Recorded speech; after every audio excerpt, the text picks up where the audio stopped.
Hello বন্ধুরা, good morning. Green লাভার্সের নতুন একটা ভিডিওতে আবার তোমাদেরকে স্বাগত। বন্ধুরা, প্রচণ্ড তাপপ্রবাহ চলছে কলকাতায় এই মুহূর্তে, প্রায় 42 থেকে 43 ডিগ্রি টেম্পারেচার, প্রচণ্ড গরম। তার উপর ছাদের মধ্যে বসে ভিডিও করছি, কারণ আজকে সোমবার। আজকে আমার ভিডিওটা করার এই কারণে মূল উদ্দেশ্য হলো এই বেল গাছটাকে আমি রিপোর্টিং করব, কারণ গাছটা অজস্র ফুল এসছে এবং দেখো এই এত সুন্দর একটা বেল ধরে আছে গাছটার মধ্যে। যেহেতু সোমবার শিব ঠাকুরের বেল ফল এবং বেলপাতা খুব প্রিয়, তো এটা শিব ঠাকুরকে দেবো এবং গাছটাকে রিপোর্টিং কীভাবে করবো, মাটি কীভাবে তৈরি করব, কী কী সার দিয়ে বসাবো, আর ফুলগুলো যাতে এসছে ফুলগুলো যাতে নষ্ট না হয়, পুরো প্রসেসটাই তোমাদের সাথে শেয়ার করার চেষ্টা করবো। তো পুরো ভিডিওটা কিন্তু স্কিপ করবে না, পুরো ভিডিওটা দেখতে হবে।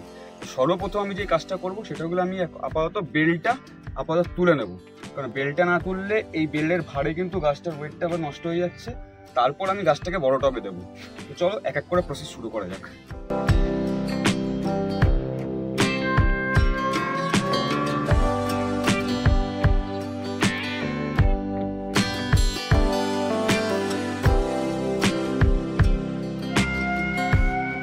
তো যেরকমটা বন্ধুরা তোমাদেরকে বললাম, তো এখন এই বেলটাকে পারবো।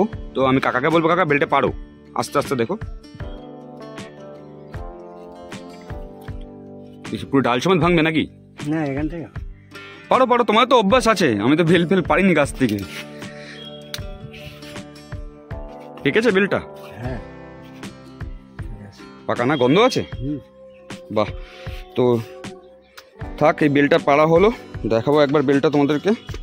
ওই গাছটাকে একটু সাইড করে রাখো, রোদটা পড়ে গেলে গাছটাকে আমরা রিপোর্টিং করবো। আপাতত বেলটা পেয়ে নিলাম, আর 3টে বেলপাতা এখন পাড়তে হবে।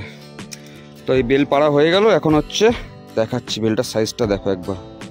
তো বন্ধুরা, যেরকমটা আর কি তোমাদেরকে কালকে দেখালাম যে এই বেল গাছটার থেকে কালকে আমরা বেলটা পেরেছি। এখন অবধি বেলটা ফাটাইনি, বেলটা পরে ফাটিয়ে তোমাদেরকে দেখাচ্ছি।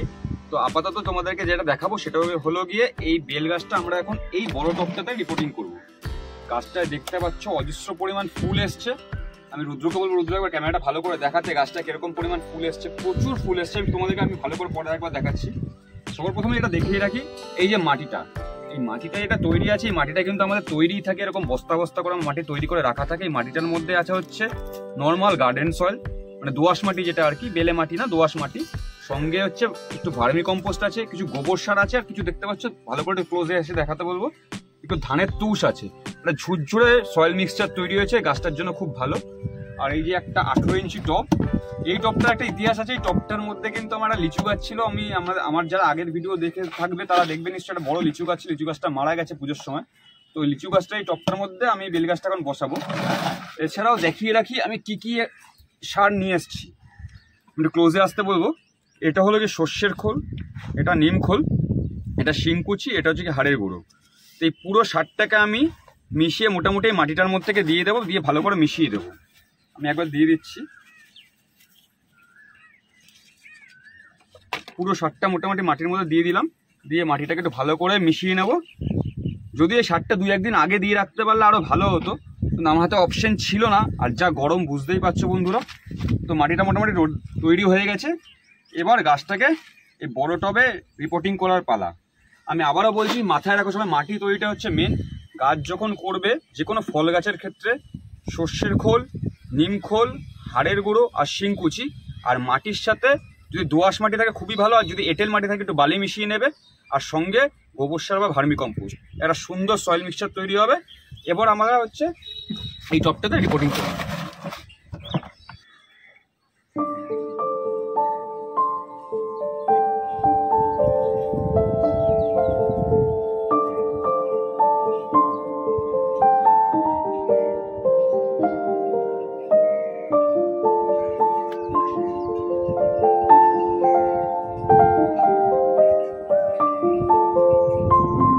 তোমাদের তো মাটি তৈরিটা দেখিয়ে নিলাম।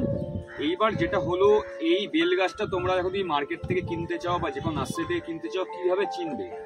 তো এটা হলো গিয়ে একটা কাঁটাবিহীন হাই ভ্যারাইটির মিষ্টি বেল গাছ। দেখো গাছটার মধ্যে, আমি ক্যামেরাটা নিয়ে রোদে একটু ক্লোজে আসতে বলবো, গাছটার মধ্যে কিন্তু কোনো কাটা নেই, একটাও কাটা নেই। আর পাতাগুলো দেখো, প্রত্যেকটা পাতা কিন্তু 3 পাতা। যেই বেল গাছ আমরা যেই বেলপাতা আমরা ইউজ করি ঠাকুরের পুজোর ক্ষেত্রে, সেরকমই পাতাগুলো প্রত্যেকটা 3 পাতা, এবং গাছটার মধ্যে একটাও কাটা নেই। আর সব থেকে একটা বড় জিনিস আমি বলেছি, তুই রোদে একটু ক্লোজে আয়, সবথেকে যেটা বড় জিনিস সেটা হলো কি এই জায়গাটা যেটা দেখতে পাচ্ছ বন্ধুরা, এটা কিন্তু গ্রাফটিং করা, একটা জোর কলম করা। আমি যদি গাছটাকে একটু ঘোরাই আরো ভালো দেখা যাবে। এই জায়গাটা বন্ধুরা দেখো, এই জায়গাটা কিন্তু গ্রাফটিং করা আছে। এইটা হচ্ছে যে দেখছো, এটা হচ্ছে এই উপরের যে গাছটার জোর কলম করা। তো এখান থেকে এই থাই ভ্যারাইটির বেল গাছটা কিন্তু হয়েছে। আর নিচের গাছটা এটা দেখছো, এটা কিন্তু কোনো বীজের গাছ, যাকে গ্রাফটিং করে বা জোর কলম করে এই গাছটা করা হয়েছে। তো অবশ্যই এরকম গাছ শনাক্ত করে তবেই কিন্তু এরকম গাছ কিনবেন। বন্ধুরা এখন আমরা রিপোর্টিংটা শুরু করবো। রুদ্রকে বলবো, রুদ্র সামনে নিয়ে আসতে, ক্লোজে এসে দেখাতে। এই যে দেখো খোলাম কচিগুলো, এই খোলাম কচিগুলো দিয়ে একটু ওই যে ছিদ্রগুলো আছে টবের মধ্যে, এটা বড় টব তাই ছিদ্রগুলো আছে, ছিদ্রগুলো দিয়ে পুরোটাই ঢেকে দেওয়া হচ্ছে যাতে মাটিগুলো কিন্তু গলে না বেরিয়ে যায়। যে যদি এই মাটিগুলো গলে বেরিয়ে যায় তাহলে কিন্তু গাছের মাটি কমে যাবে, গাছের অসুবিধা হবে। তাকে আরেকটু কিছু খোলাম কুচি লাগবে, দাও। তো এই খোলাম কুচিগুলো দিয়ে একটু উঁচু করে একটা ফিল্টার টাইপের করে দেওয়া হচ্ছে যাতে গাছের ড্রেনেজ সিস্টেমটাও ঠিকঠাক থাকে। তারপর অল্প পরিমাণ মাটি দেবো, তারপর গাছটা বসাবো। পুরো প্রসেসটাই তোমাদের দেখাচ্ছি, সঙ্গে থেকো। মোটামুটি দেখো এখানে একটা ফিল্টার একটা লেয়ার তৈরি করা হলো খোলাম কুচি দিয়ে। বড় টবের ক্ষেত্রে কিন্তু গাছ বসালে এরকমভাবে বসানোই ভালো, সামনে এসে দেখাতে পারো। পুরো একটা লেয়ার তৈরি করা হলো খোলাম কুচি দিয়ে, এরপর মাটি দেওয়া হবে। চলো কাকা মাটি দাও।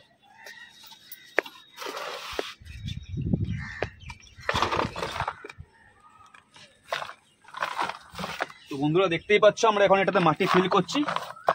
মোটামুটি এতটা অবধি আমরা মাটি ফিল করবো একটা আইডিয়া করে, যাতে গ্রাফটিংটা মাটির নিচে না চলে যায় সেরকম আইডিয়া করে আমাদের বসাতে হবে। তোমরা যখন গাছটা বসাবে এরকম একটা আইডিয়া করেই বসাবে।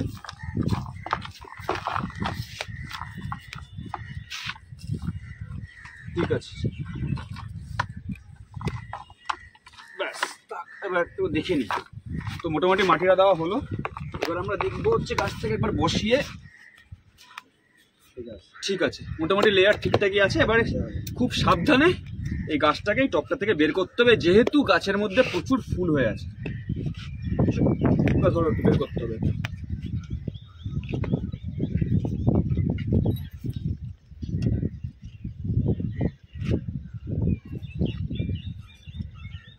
মোটামুটি এরকম ভাবে গাছটাকে বের করতে হবে।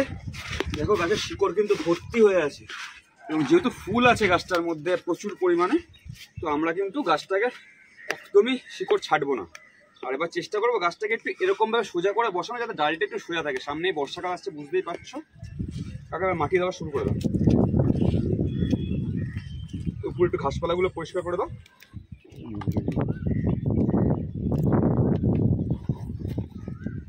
বন্ধুরা দেখতে পাচ্ছ আমি তো মাটিটা উপর থেকে একটুখানি সরিয়েছি। তো এখানে গ্রাফটিংটা ভালো পরিষ্কার করে বোঝা যাচ্ছে, এবং এই গ্রাফটিংয়ের কিন্তু এই লেভেল অবধি মাটি রাখতে হবে, এর উপরে কিন্তু মাটি তোলা যাবে না, তাহলে কিন্তু গাছটা নষ্ট হয়ে যাওয়ার সম্ভাবনা থাকবে যদি ওখানে গ্রাফটিং। এবং গ্রাফটিংটা অনেক পুরনো হয়ে গেছে। এই বেল গাছটা আমার মোটামুটি 1.5 বছরের মতো বয়স হয়ে গেছে। আমি যখন এনেছিলাম বেল গাছটা, তখন মোটামুটি একটা সরু আঙ্গুলের মতো ডাল ছিল গ্রাফটিংয়ের, আর এখন মোটামুটি ভালোই মোটা হয়ে গেছে, প্রায় এতটা মোটা হয়ে গেছে। 1.5 বছরের গাছটার গ্রোথ ভালো হয়েছে, ফল একটাই পেয়েছি এই বছর, প্রচুর ফুল এসছে। দেখা যাক কিরকম ফল হয়। মোটামুটি এখন তোমাদেরকে দেখাও প্রতিস্থাপনটা। বেল গাছে সাধারণত খুব একটা রোগ বিরোগ বা পোকামাকড়ের আক্রমণ হয় না, এবং বেল গাছের প্রচণ্ড ঔষধি গুণ আছে যেটা আমরা সবাই জানি। বেল খাওয়াও শরীরের পক্ষে খুব ভালো, এবং এই থাই বেলটা খুব মিষ্টি বেল, আমাদের শরীরের পক্ষে খুবই ভালো বেল খাওয়া। এবং বেল পাতা তো আমাদের পুজোর জন্য অবশ্যই কাজে লাগে। তো আমি দর্শক বন্ধুরা তোমাদের সবাইকে বলবো, তোমরা বাড়িতে অবশ্যই একটা এত সুন্দর থাই ভ্যারাইটির মিষ্টি বেল গাছ করো। তোমাদের বেল গাছটার প্রতিস্থাপন তো দেখিয়ে দিলাম, মাটির করে তৈরি করলাম, সেসবও দেখিয়ে দিলাম। এবার যেটা বলবো কি, আমি শুধু এই বেলের যে ফুলগুলো এসছে, এত ফুল তো রাখা যাবে না গাছের মধ্যে, তাহলে গাছটারই ক্ষতি হবে আর কি, এবং ফলনও খুব একটা ভালো হবে না। তবুও যেহেতু ফুলগুলো না ঝরে যায়, সেই কারণে মিরাকুলেনটা স্প্রে করে দেবো। মিরাকুলেনটা একটা পিজিআর, প্ল্যান্ট গ্রোথ রেগুলেটর। আমি আগের অনেক ভিডিওতে মিরাকুলেনকে উদ্দেশ্য করেছি, মিরাকুলেনের ব্যবহার কী করে করতে সেটাও বলেছি। এখানেও তোমাদেরকে দেখিয়ে দেওয়ার চেষ্টা করবো মিরাকুলেনটা স্প্রে করে। আর ফাঙ্গাস যাতে না আসে, খুব একটা মাটির সময় মাটিতে অনেকটা ফাঙ্গাস যাতে না আসে, সেই কারণে সাফটা স্প্রে করবো। যদিও সাফ আমার এখন স্প্রে করার দরকার নেই, গাছটা একদম ফ্রেশ পরিষ্কার দেখতে পাচ্ছ। আজকে মে মাসের প্রায় 2 তারিখ হয়ে গেল। তো চলো এখন শুধুমাত্র গাছটা প্রতিস্থাপন করা তো হয়ে গেল। উপর থেকে আমি একটু ভালো সারালা মাটি, যেটা আমার ধানের তুষ আছে, একটা মালচিং টাইপের লেয়ার তৈরি করে দিলাম। তো আজকের মতো আমাদের গাছ এখানে রিপোর্টিং করা কমপ্লিট। এবার এটাকে একটা ভালো সুন্দর জায়গা দেখে বসিয়ে রাখতে হবে, আর লাগবে না মাটি। তোমাদেরকে সব কিছুই বেল গাছের ব্যাপারে বললাম। তো যেটা বলবো তোমাদের সবাইকে, যে এরকম একটা সুন্দর বেল গাছ অবশ্যই করো, এবং বর্ষাকাল আসছে, প্রচুর নার্সারি ভিজিট করো। আমার চারদিকে দেখতে পাচ্ছি আম গাছ নিয়ে একটা ভিডিও আসতে চলেছে। আমের প্রচুর ফুল ধরেছে। এদিকে পিছনে সাদা জাম গাছ, সাদা জামের ফল চলে এসে, সাদা জাম নিয়ে একটা ভিডিও আসতে চলেছে। তো ফল গাছ অবশ্যই করো, ফুল গাছ করো, ফল গাছের মজা আলাদা, সারা বছর ধরে ফল গাছ মজা দিয়ে যাবে। হ্যাঁ কি বলছো? আঙুর গাছের ভিডিও আমার লোক দর্শক বন্ধু দেখেছে, ফলও দেখেছে আঙুর গাছে। তো এখন মোটামুটি বেল গাছটা আমার আজকের মতো পরিশ্রম করা কমপ্লিট। এবার দেখা যাক রেজাল্ট কি আসে। আমি শুধু একবারই এখানে ডালটা কেটেছিলাম, আমি শুধু এই মাথাটা ডালটা কেটে দেওয়াতে কিন্তু গাছটা এত সুন্দর কিন্তু গ্রোথ এসেছে, চারদিক দিয়ে ডাল কেটেছে। মধুকে দেখো ফুলটা হয়েছে, বেলে ফুলও চলে এসছে। এই ফুলটা শুকিয়ে যাওয়ার পর কিন্তু এখান থেকে ফলটা ধরে। এই গাছ যেগুলো দেখছো এগুলো অনেকে মনে করছে যে ফল ধরেছে, এগুলো ফল না, এগুলো কিন্তু ফুল অ্যাকচুয়ালি। এই ফুলগুলো ফুটবে তারপর গিয়ে ফল ধরবে। চলো এখন মিরাকুলানটা স্প্রে করে দেখাবো। তো বন্ধুরা এটা হলো গিয়ে মিরাকুলান। তো মিরাকুলানটা আমি হচ্ছে এখন এই বেল গাছটাতে স্প্রে করব। তো এখন প্রায় 5:30 পৌনে 6টা বাজে, এবং এই সময়টা হচ্ছে যে কোনো গাছে স্প্রে করার জন্য, সে আপনি ভিটামিন বলুন, পিজিআর বলুন, ফাঙ্গিসাইড বলুন, পেস্টিসাইড বলুন, যে কোনো গাছে স্প্রে করার সময় কিন্তু সূর্য চলে যাওয়ার পর, মানে সূর্য যখন প্রায় অস্ত চলে গেছে, একটা গোধূলি ভাব চলে এসছে, তখনই স্প্রে করবেন। আর এটা গিয়ে সাফ হচ্ছে ফাঙ্গাসাইড, যে কোনো নার্সারিতে পেয়ে যায়। মিরাকুলান অ্যাভেলেবেল থাকে, খুবই কম দাম, সাফ 35 টাকায় পাওয়া যায় যে কোনো নার্সারিতে। মিরাকুলান 60 থেকে 65 টাকার দাম নেয়, এবং এটা আপনার নিলে অনেকটা দিন চলে যাবে। তো সাফ এখন আমার কোনো স্প্রে করার ব্যাপার নেই, ফাঙ্গিসাইড আমি এখন কিছু দিচ্ছি না, কিন্তু গালে করে, যেহেতু গাছে কোনো ছাটাছাটি কিছু করি না, আমি ফাঙ্গিসাইড কিছু এখন ইউজ করছি না। আমি এখন মিরাকুলানটা স্প্রে করবো। এবং এখানে দেখতে পাচ্ছ বন্ধুরা একটা 2 লিটারের জলের বোতল নিয়ে নিয়েছি, এখানে প্রায় 1.5 লিটারের মতো আমি জল দিয়েছি। তো 1 লিটার জলে মোটামুটি 10 থেকে 12 ফোঁটা। তো সেখানে সেই ক্ষেত্রে আমি এখানে যদি 1.5 লিটার জল নিয়েছি, 15 থেকে 16 ফোঁটা মোটামুটি দেবো, ইউজ করবো।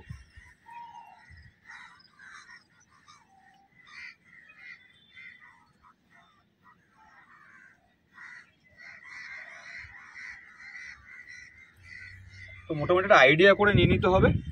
তো আমি মোটামুটি আইডিয়া করে নিয়ে নিলাম, এবং এটা কিন্তু খুব ওষুধের যে স্মেল, সেই স্মেলটা পাবেন। তারপর এটাকে ভালো করে একটুখানি ঢেকে দিয়ে ঝাঁকিয়ে নিতে হবে, যাতে পুরো ওষুধটা জলের সাথে মিশিয়ে যায়। জলের সাথে ভালো করে মিশিয়ে যায়, এরকম ঝাঁকিয়ে নিলাম। ঝাঁকিয়ে নেওয়া হয়ে গেল দেখলে। তো আমি ওষুধটা মিশিয়ে নিলাম মিরাকুলানটা। তো এখন এটা স্প্রে করবো। তো এরকম জাস্ট হালকা হালকা করে স্প্রে করে দেবো গাছের পাতাগুলোর মধ্যে, এবং গাছের ফুলগুলোর মধ্যে না ছোটো মিরাকুলানটা স্প্রে করে দেবো।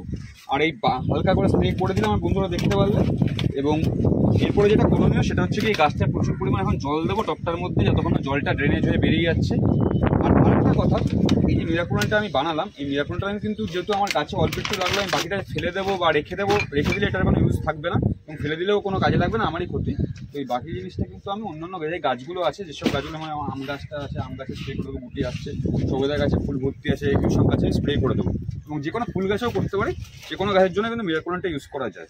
তো আজকের মতো ভিডিওটা বন্ধুরা এখানেই শেষ করছি। ভিডিওটা যদি ভালো লেগে থাকে অবশ্যই একবার লাইক করো, ভিডিওটা তোমাদের বন্ধু বান্ধব আত্মীয় স্বজন সবার সাথে শেয়ার করার চেষ্টা করো, এবং খুব ভালো লেগে থাকলে চ্যানেলটাকে অবশ্যই একটা সাবস্ক্রাইব করে দিও।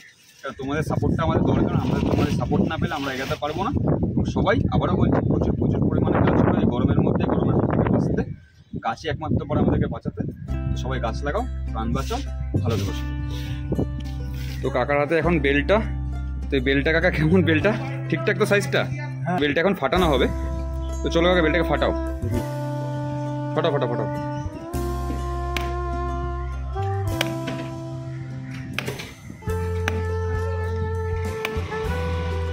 পেকেছে পুরো?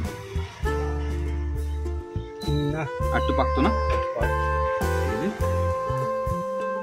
একটু পাকতো রেখে দিলে একটু পেকে যাবে, তাই তো? স্মেল কেমন? ঠিকঠাক মিষ্টি আছে?